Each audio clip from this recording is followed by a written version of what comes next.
سورۃ انعام کی آیت نمبر 56 سے آج کا درس شروع ہو رہا ہے۔ ارشاد ہے، آپ کہیے بے شک مجھے ان کی عبادت کرنے سے منع کیا گیا ہے جن کی تم اللہ کے سوا پرستش کرتے ہو۔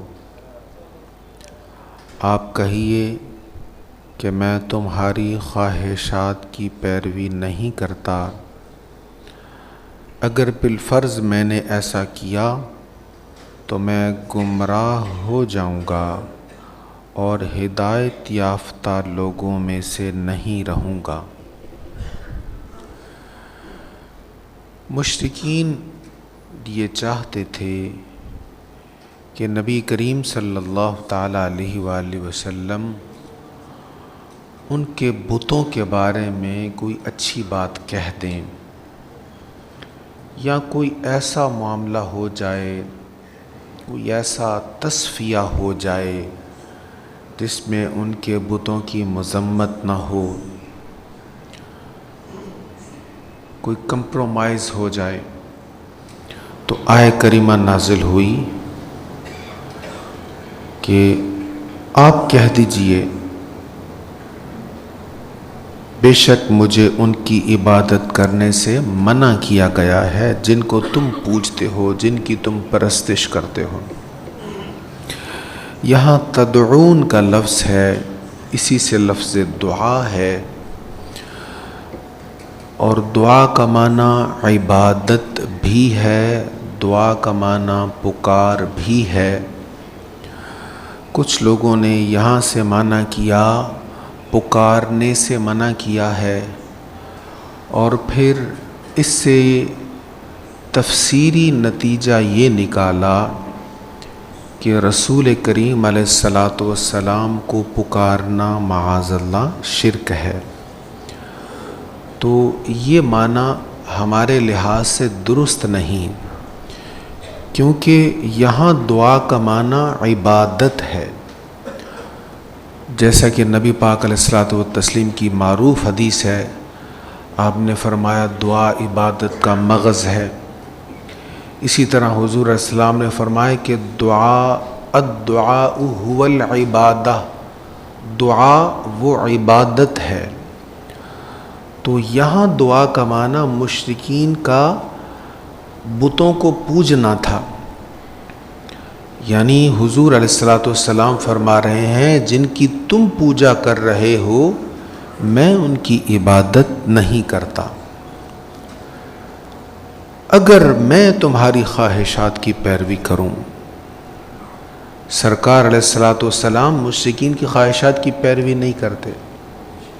فرمایا اگر بفرض محال ہو ہی نہیں سکتا کہ حضور مشرکین کی خواہشات کی پیروی کریں۔ بھئی حضور تو مشرکین کا راستہ چھڑوانے کے لیے آئے تھے، ان کے طریقوں پر چلنے سے منع کرنے کے لیے آئے تھے۔ تو فرمایا بفرض محال، یعنی ہو نہیں سکتا کہ آپ مشرکوں کی پیروی کریں، اگر میں بھی ان کی پیروی کروں تو میں بھی راہ راست سے بھٹک جاؤں گا۔ جو کر ہی نہیں سکتے ان کے بارے میں یہ کہا جا رہا ہے، جو راہ راست سے بھٹک ہی نہیں سکتے ان کے بارے میں کہا جا رہا ہے، جو بھٹکے ہوں کو سیدھے راستے پر لگانے والے ہیں وہ مشرکوں کی پیروی نہیں کریں گے، مشرکوں کی خواہشات پر عمل نہیں کرتے، تو بھئی ہم کس شمار میں ہیں؟ ہمیں کون اجازت دے رہا ہے کہ ہم مشرکوں کی خواہشات پر عمل کریں؟ آج ہماری پالیسیز بنتے ہوئے اس بات کا لحاظ کیا جاتا ہے کہ اہل کتاب کو برا تو نہیں لگے گا، کہیں یہودی برا نہ منا جائیں، عیسائی نہ برا مان جائیں، مشرکوں کو برا نہ لگ جائے، اور معاشی کنڈیشنز نہ لگ جائیں ہمارے ساتھ، ہماری تجارت ڈسٹرب نہ ہو جائے۔ ٹھیک ہے، تجارت کو درست رکھنا چاہیے، لیکن اس فرمان کو بھی بھولنا نہیں چاہیے کہ ہمیں ان کی خواہشات کے مطابق نہیں چلنا۔ آج دنیا کا سب سے بڑا بدماش اسرائیل 100% اپنی خواہشات پر عمل کر رہا ہے، اس کو کسی کی پرواہ نہیں ہے، اور ہم آج بھی یہ کہتے ہیں کہ بھئی اتنا شدت پسند نہیں ہونا چاہیے. ہمیں شدت پسند کہنے والے، ہمیں بنیاد پرست کا تانا دینے والے، ہمیں دہشت گردی کا تانا دینے والے اس سب سے بڑے بدماش کی سرپرستی کر رہے ہیں، اور جن مظلوموں کو مار رہے ہیں ان کو بھی وہی دہشت گرد کہہ رہے ہیں کہ ہم تو دہشت گردوں کو مار رہے ہیں. استغفر اللہ. کیسا اندھیر ہے ہماری آج کی اس دنیا میں. ہم آج بھی اس غلط فہمی میں ہیں کہ یہ دنیا جو ہے انصاف کی دنیا ہے. آج بھی ہمیں یہ گمان ہے کہ اہل مغرب تو انصاف پسند لوگ ہیں. بھئی ان کے سب سے انصاف پسند اور ہیومن رائٹس کے علمبردار اور ورلڈ آرڈر نافذ کرنے والے اپنے اسی ورلڈ آرڈر کو جس بنیاد پر نافذ کرتے رہے، آج وہی اس کو پامال کر رہے ہیں. استغفر اللہ. الامان والحفیظ. تو ایسی ساری صورتحال میں ہمیں قرآن کا یہ فرمان سمجھ جانا چاہیے کہ ہم نے پیروی کرنی ہے تو اللہ کی کرنی ہے، اس کے رسول کی کرنی ہے. کفار کی پیروی کریں گے تو ہمارا نقصان ہی ہوگا. اگلی آیت میں ارشاد ہے، آپ کہیے بے شک میں اپنے رب کی طرف سے اس روشن دلیل پر ہوں جس کو تم نے جھٹلایا ہے. کون سی روشن دلیل؟ قرآن کریم. آج ہمارے سامنے دلائل آتے ہیں نا، یہ دلیل دیکھیں، یہ بڑی زبردست بات ہے، اور مفکرین عجیب عجیب نتیجے نکال کر ہمارے سامنے لاتے ہیں، اور ہم کہتے ہیں ٹھیک ہے قرآن پڑھتے رہیں گے لیکن یہ بات بڑی مضبوط ہے. اللہ تعالیٰ فرماتا ہے حبیب ان کو کہہ دیں بڑی سے بڑی بات، بڑی سے بڑی دلیل یہ پیش کریں آپ کے سامنے. آپ کہیں بس میرے رب نے روشن دلیل مجھے دے دی ہے. آج ہم نے اسی روشن دلیل ہی کو تو چھوڑا ہوا ہے. سب کچھ تو ہم پڑھ رہے ہیں، بس ایک قرآن ہی نہیں پڑھ رہے. ہر بات ہماری سمجھ میں آ جاتی ہے، ایک نئی سمجھ میں آتا تو قرآن سمجھ میں نہیں آتا. ہم کہتے ہیں بڑی اوکھی بات ہے، بڑی مشکل بات ہے. بھئی اللہ تو کہتا ہے ہم نے اس کو آسان بنا دیا. ہمیں مشکل سے مشکل طریقہ، مشکل سے مشکل پروسیس جس میں ہمارا دنیاوی نفع ہوتا ہے ہم اس کو سمجھ لیتے ہیں. 100 بندوں کے پاس جا کر پوچھنا پڑے، پوچھ کر سمجھ لیتے ہیں اور حل نکال لیتے ہیں ہر مسئلے کا. ہر مسئلے کا ہم حل نکال لیتے ہیں نا. لیکن اگر قرآن سمجھ میں نہیں آ رہا، کبھی ہم نے کوشش کی یار اس کی سمجھ نہیں آئی، کیسے اس کو سمجھا جا سکتا ہے، اس کی تلاوت نہیں صحیح ہو رہی، میرے منہ سے ادائیگی نہیں ہو رہی، اس کو کیسے کیا جا سکتا ہے. جس میں ہمارا دنیاوی نفع ہوتا ہے ہم اس کو حل کر لیتے ہیں، اور جس میں آخرت کا نفع ہے، صرف آخرت کا نہیں دنیا کا بھی نفع ہے، وہ ہم کہتے ہیں نہیں یہ بڑی مشکل بات ہے، بڑا مشکل کام ہے.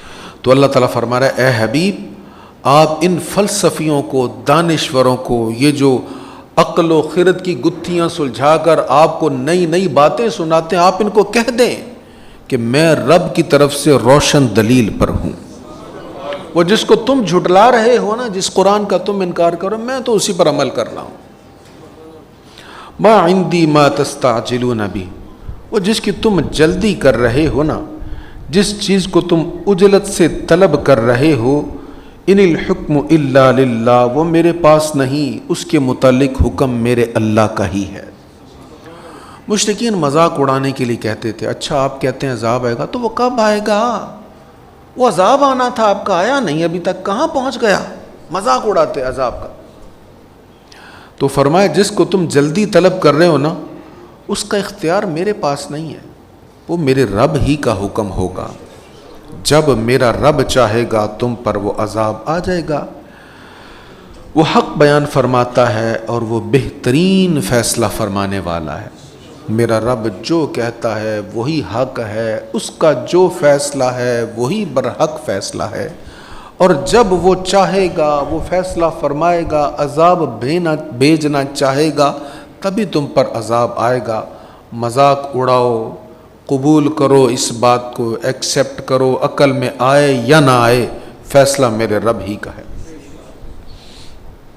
آپ کہیے اگر میرے پاس وہ چیز ہوتی جس کو تم بعجلت طلب کر رہے ہو تو میرے اور تمہارے درمیان کبھی کا فیصلہ ہو چکا ہوتا. مشرکین کہتے نا، بطور چیلنج بھی کہتے کئی بار انہوں نے بطور چیلنج کہا، مذاق اڑانے کے لیے بھی کہتے، بطور چیلنج بھی کہتے، وہ مقام آپ پڑھ چکے ہیں۔ انہوں نے کہا اگر آپ سچے ہیں تو پھر ہم پر آسمان سے پتھر برسائیں، پتھر برسائیں ہم پر کیوں نہیں عذاب آتا، لائیں عذاب، یعنی بطور چیلنج وہ عذاب طلب کر رہے ہیں۔ تو اللہ تعالیٰ نے فرمایا نہیں محبوب، آپ ان میں موجود ہیں نا، تو جب تک آپ ان میں ہیں میں ان پر عذاب نہیں بھیجوں گا۔ تو عذاب جو نہیں آتا نا، جو کبھی ایسا عذاب حضور کے آنے کے بعد کبھی ایسا عذاب نہیں آیا کہ ساری قوم تباہ ہو جائے، تو یہ اس وجہ سے ہے کہ حضور علیہ السلام اب بھی روضہ اطہر میں موجود ہے، اسی زمین پر، اسی دھرتی پر موجود ہیں۔ صدق طیبہ کے عذاب آتا نہیں ہے ہم پر، شہر محبوب نے دنیا کو بچا رکھا ہے۔ اے حبیب آپ کہہ دیں، وہ جس کو تم جلدی میں طلب کر رہے ہو، تو میرے اور تمہارے درمیان، اگر وہ میرے اختیار میں ہوتا تو میرے اور تمہارے درمیان کب کا فیصلہ ہو چکا ہوتا۔ واللہ اعلم بالظالمین، اور اللہ ظالموں کو خوب جانتا ہے۔ تو حضور علیہ السلام نے بتا دیا جب اللہ نے چاہنا ہے تب بھی عذاب آنا ہے۔ اب یہاں پر تھوڑا سا یہ بھی سمجھتے جائیں، عذاب کا اختیار اللہ ہی کے پاس ہے۔ جب وہ چاہتا تھا تب ہی عذاب آتا تھا، جب وہ چاہے گا تب ہی عذاب آئے گا۔ لیکن انبیاء کرام جب دعا مانگتے تھے عذاب آ جاتا تھا۔ موسیٰ علیہ السلام نے دعا مانگی تو عذاب آ گیا، نوح علیہ السلام نے دعا مانگی تو عذاب آ گیا، لوط علیہ السلام نے دعا مانگی تو عذاب آ گیا۔ قرآن بیان کر رہا ہے اس کو، جب جب انبیاء نے دعا مانگی عذاب آ گیا۔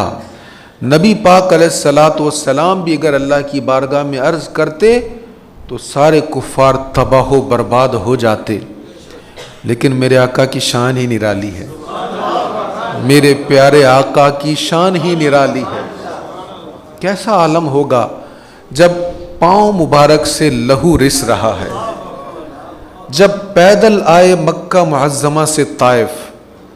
آج زائرین جاتے ہیں تو وہ گھاٹیوں کا، وہ پہاڑیوں کا نظارہ کرتے ہوئے جا رہے ہوتے ہیں طائف کی طرف۔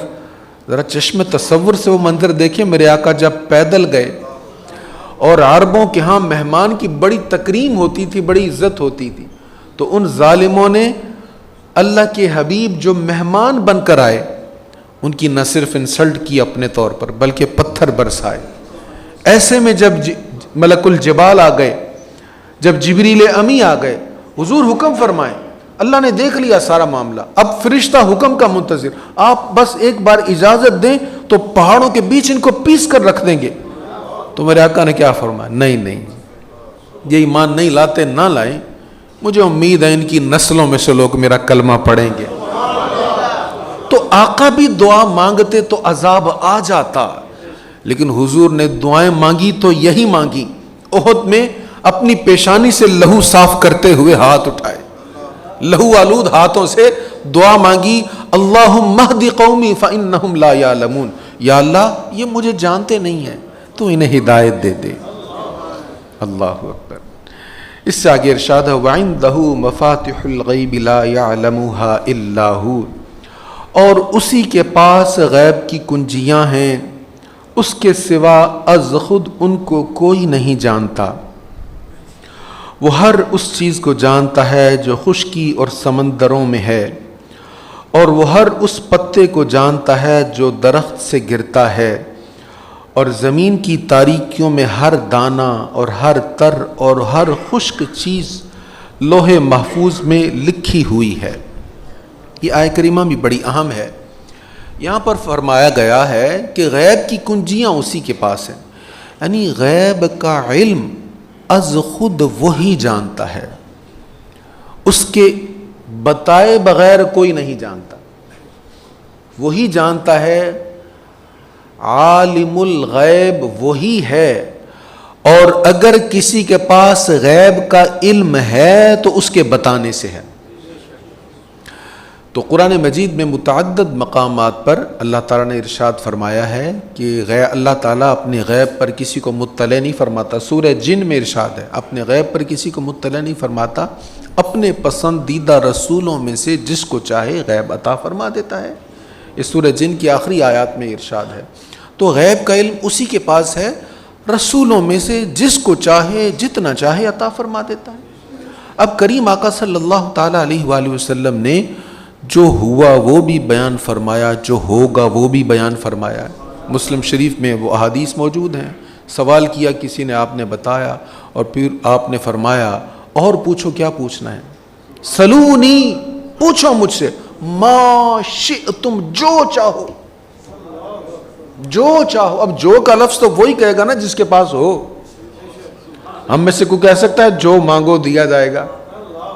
یہ تو بادشاہ بھی عاجز ہو جایا کرتے تھے. وہ جس نے شطرنج بنائی، اس نے جب بادشاہ سے کہا نا، بادشاہ نے کہا جو مانگو دیا جائے گا، تو اس نے انوکھا سا سوال کر دیا. کبھی کہانی گوگل سے سرچ کیجئے گا. تو بادشاہ سے وہ اس کی بات پوری نہ ہوئی، حالانکہ صرف چاول تھے، تو مجبور ہو کے بادشاہ کو اس کو قتل کرنا پڑا. تو بادشاہ بھی اس کے جواب میں ڈیمانڈ پوری نہیں کر سکتے کہ جو چاہو. حضور نے کہا تھا جو پوچھو گے میں بتاؤں گا. اور پھر حضور سے جو پوچھا میرے آقا نے بتایا. تو اللہ تعالیٰ ہی کے پاس غیب کا علم ہے، لیکن اس نے محبوب کو عطا فرمایا ہے.